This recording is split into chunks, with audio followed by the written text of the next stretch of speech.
Kung bago ka lang sa channel na to at isa kang true-blooded Aldab Nation na nagmamahal po kila Maine Mendoza at Alden Richards, tama po ang channel na pinuntahan mo, kaya consider na kitang bagong subscriber. Welcome back mga ka-Aldab. Ito na naman po ang inyong lingkod, si Mr. Destiny, at syempre panibagong update na naman po tayo. Panibagong mga kaganapan po kina Alden Richards at kay Maine Polkerson. Sabi ko nga po sa inyo, kapag gusto nyo lang naman po ng mga update about kay Alden at kay Mengay, abay dito lang po kayo pupunta sa channel ni Mr. Destiny na 101% updated po tayo. Number 1 trending ngayon si Nadine Lustre at si Alden Richards. Hindi naman po natin may kakaila na si Nadine Lustre rin po ang isa sa nagustuhan ni Alden na makatrabaho. Kasi nakasama niya yan sa Century Tuna. Di po ba na TV commercial? Tapos nagsabing gustong niya makatrabaho si Alden Richards. Nung nakapirma ng kontrata si Alden sa Viva Films, ano na yan, kumbaga alam na natin yan. Di po ba na maraming artista ng Viva Films na makakasama at makakatrabaho ni Alden Richards. Taliwas yan sa sinasabi na kontrata pa rin po yan ng GMA Network. Hindi po yun. Wala pong katotohanan yan. Collaboration lang po sila. Kung matatandaan nyo, yung out of order, di po ba, hindi doon nakisausawang GMA. Kaya ang sabi sa inyo mga ka-Aldab, pag nandito kayo kay Mr. Destiny, dito naman po kasi pinapaliwanag natin kung ano nga po ba talaga yung totoong nagaganap, totoong nangyayari. Gusto kasi ng GMA na masama lahat ang mga artista rin po nila. Kaya nga po nagko-collab sila dyan para may makuha na artista ng Sparkle Artist Center.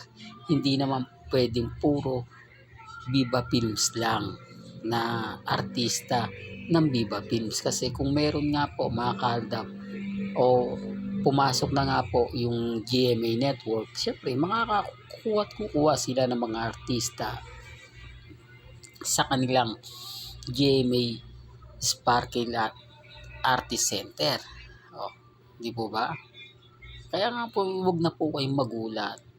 Di po ba? Wag na po kayong magtaka kung bukas sa makalawa may mga issue na po yan, na ganito ganyan. Normal lang po yan. Ako nga po, hindi na ako nagpapa-apekto. Kasi alam naman po natin na bawat anong sabihin ko rito, ipaliwanag ko, talagang hindi po nila magugustuhan. Ang ibig kong sabihin, hindi nila magugustuhan, talagang buisit na buisit sila.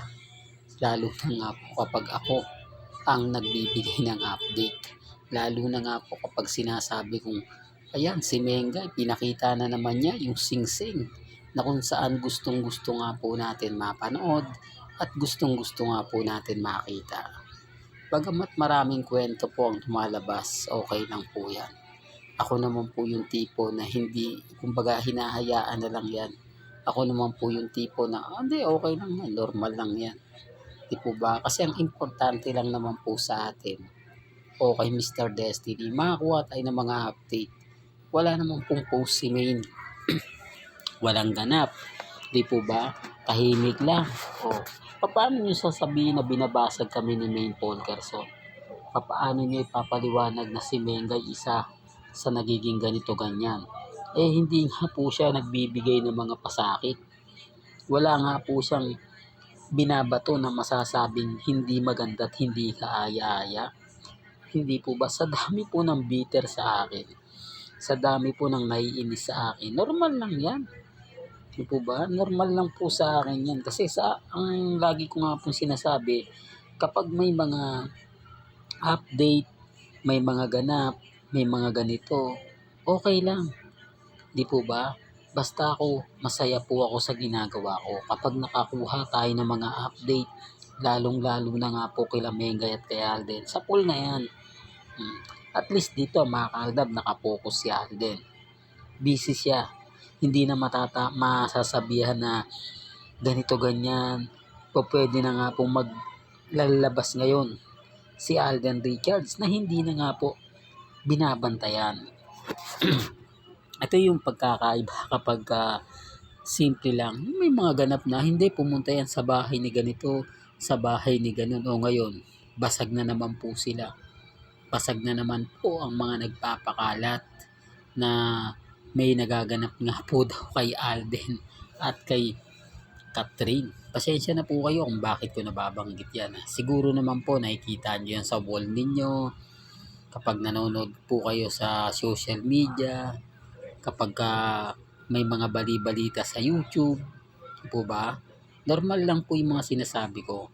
Normal lang po yung mga pinapahayag ko. Kasi ako hindi naman ako nag-edit ng video para lang makakuha ng simpatya. Para lang masabi na totoo. Kailangan mo pang mag-edit. Kailangan mong sabihin na ganito ganyan.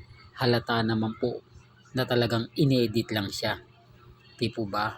Kaya lang siyempre mga army yan main panati ang mga army cut din yan. Gustong gusto nila yon.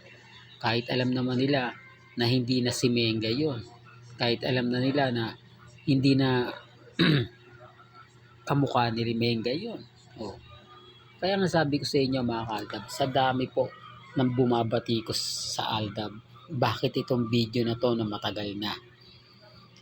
Bakit itong video na to na kumbaga masasabi natin na isa sa pagsasama ni na Alden at ni Nadine Lustre pinag-uusapan ngayon. Oh.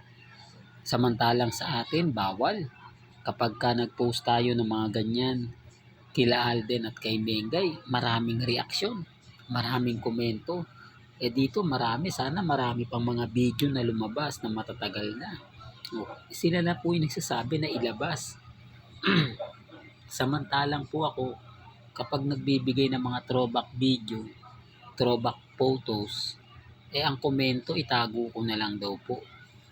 Hindi po ba nakakatawa? Pag sila pwede, pag tayo bawal. Yung komento dyan, baka may mga video pa na ganito ganyan, ilabas nyo na. Huwag nyo nang itago. I-share nyo naman po. Samantalang kapag ka-Aldab, galit na galit, inis na inis, ganyan po sila kabayas. Ganyan po sila ka tindi. Lalo na nga po pagdating sa Aldab Nation. Di po ba?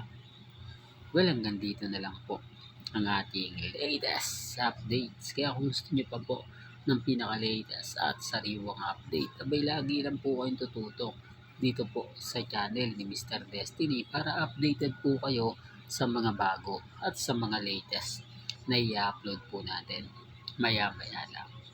Hanggang sa muli, salamat po sa panonood at pakikinig.